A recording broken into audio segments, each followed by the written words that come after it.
ఇగో ఇట్లా బందర్లో అంగు అమ్మో బందర్లో రొయ్యలు తీసుకో. ఇగో రొయ్యలు తీసుకో. వండేసి కూర వండేసి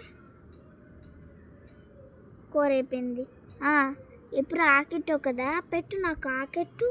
ఇప్పుడు ఆకు పెట్టాను, రైస్ పెట్టాను, రొయ్యలు పెట్టాను, చికెన్ కర్రీ పెట్టాను, వాటర్ పెట్టాను.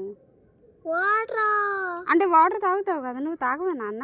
మామూలు వాటర్ తాను, కూలింగ్ వాటర్. అంటే కూలింగ్ వాటర్ అంటే అన్నంలో గబాలు నొలికిపోతే పోతాయి కదా, అందుకని ఇలా తీ చెప్తా.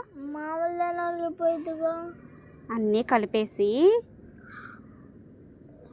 అరే నాకు డౌట్ వచ్చింది కలిపేటప్పుడు, ఇందాకడ రొయ్యలకి పొట్టు తీయలేదురా?